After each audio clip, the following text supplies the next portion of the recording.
کہا والعادیات ضبحا فالموریات قدحا فالمغیرات صبحا فاثرن به نقعا فوسطن به جمعا ان الانسان لربه لکنود. بے شک انسان اپنے رب کا ناشکر ہے. اللہ اکبر. پھر فرمایا وَإِنَّهُ عَلَى ذَلِكَ لَشَهِيدٌ. اس پر کسی دلیل کی ضرورت نہیں ہے کہ یہ ناشکر ہے، یہ خود اس کا گواہ ہے. ذرا اپنے اندر اتر کے دیکھے کہ یہ کھڑا کہاں ہے، یہ کس قدر نعمتیں پانے کے باوجود شکوے کی زبان کھولے رکھتا ہے.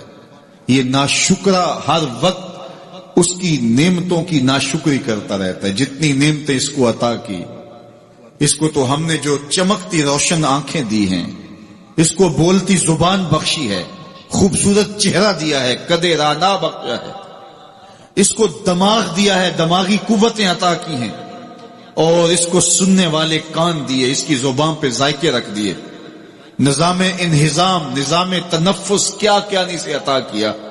لیکن ہر وقت یہ ناشکری کے کلمات ہی بولتا رہتا ہے. میرے پاس یہ بھی نہیں، یہ میرے پاس یہ بھی نہیں، میرے پاس یہ بھی نہیں. دیکھیے اس کے پاس کیا کیا اس کے مالک نے عطا کیا ہے. تو یہ ہر وقت ناشکری. اور پھر جوں ہم قیامت کے قریب ہوتے چلے جا رہے ہیں، ناشکری بڑھتی چلی جا رہی ہے. میں کوئی بہت لمبی عمر نہیں رکھتا، لیکن مجھے آج سے 35 سال پہلے کے حالات کی ہوش ہے، اور جو میرے سے زیادہ عمر میں ہیں وہ اس سے پہلے کے حالات جانتے ہیں.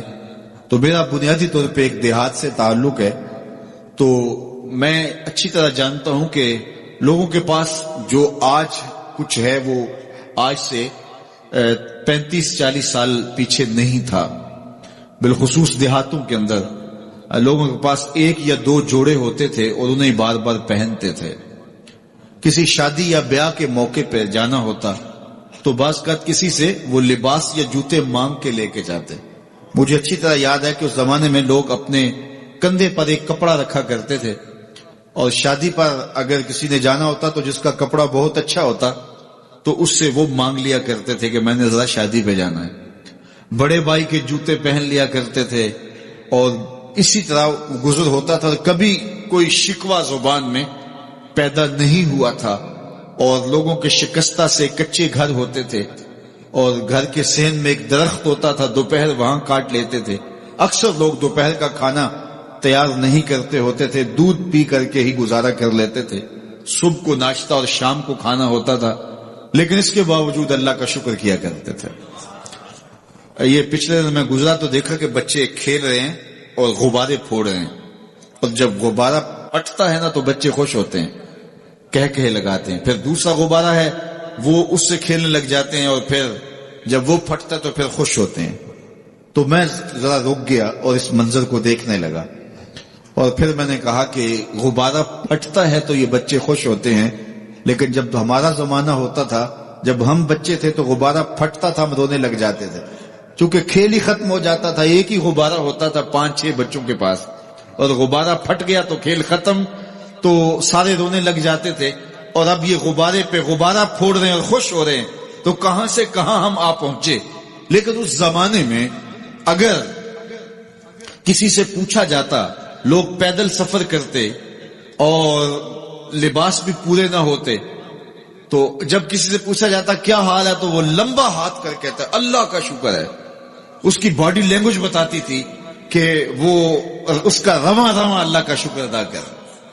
تو اس کا لہجہ بتاتا تھا، اس کا انداز بتاتا تھا کہ وہ اللہ کا شکر کس گہرائی قلب سے کر رہا ہے. تو وہ کہتا ہے اللہ کا شکر ہے. اور آج جب کہ اتنی نعمتیں لوگوں کو میسر ہیں، اتنا کچھ نصیب ہے، عالی نصب گھروں میں رہتے ہیں، لمبی لمبی گاڑیاں ہیں، سہولتیں ہیں، آسودگیاں ہیں، آسائشیں ہیں، مالی آسودگی ہے، رہائشی آسودگی ہے، کھانے پینے کے وافر سامان ہیں، ٹیبل پہ اتنے کھانے لگے ہوئے ہوتے ہیں کہ باری نہیں آتی کھانے کی.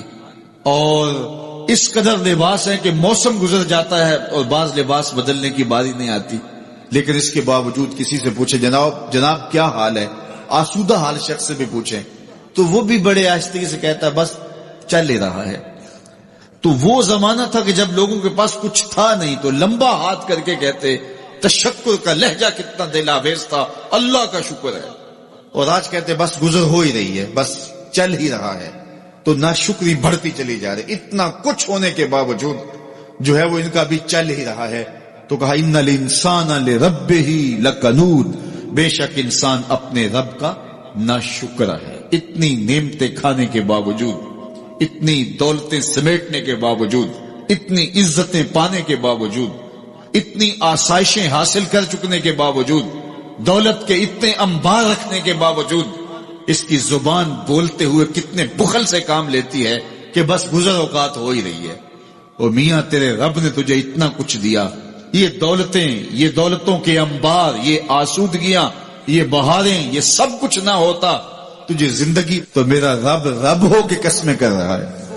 تو اس کے بعد جواب قسم کیا ہے؟ تو کان کھڑے ہو گئے، روحوں میں پیاس بڑھ گئی اور سماعتیں بچھ گئی کہ میرے مالک تو قسموں پہ قسمیں کر رہا ہے. کبھی گھوڑوں کی اداؤں کی قسمیں، کبھی ان کے سینوں سے نکلتے ہوئے جو ہے وہ اس مہیب آواز کی قسمیں، کبھی پاؤں سے اڑتے ہوئے شراروں کی باتیں، اور کبھی ان کے پاؤں سے اڑتی ہوئی دھول کی کہانیاں. تو قسم پہ قسم، اور قسمیں بھی گھوڑوں کی. تو کوئی بات ہوگی.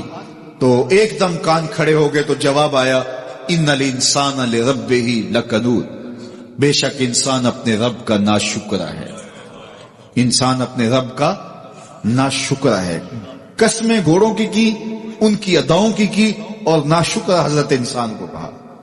یہ کتنی لطیف چوٹ تھی جو حضرت انسان کو ماری گئی.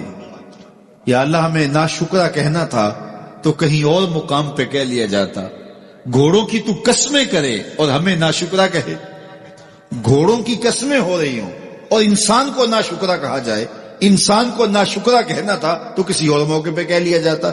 کہا یہی تو سمجھانا چاہتا ہوں کہ چم میٹھا نہیں ہوتا، کم میٹھا ہوتا ہے. تو ذات کے گھوڑے بھی ہوں لیکن کام کریں تو مجھے وہ بھی اچھے لگتے ہیں. اور تم انسان بنے ہو، نقوش بڑے اچھے ہیں، قدے رانا رکھتے ہو، جھیل جیسی آنکھیں ہیں، اور تم چلتے ہو تو قیامت چلتی ہے، لیکن مجھے تم اچھے نہیں لگتے. اگر تم ناشکرے ہو، یہ ہیں ذات کے گھوڑے لیکن میرے محمد عربی کے غلاموں کے غلام ہیں، مجھے اچھے لگتے. تو وہ چم نہیں دیکھتا، وہ کم دیکھتا ہے. تو ذات کے گھوڑے بھی ہوں لیکن نسبت ہو میرے حضور سے، نسبت میرے رسول سے ہو تو رب کو وہ اچھے لگتے.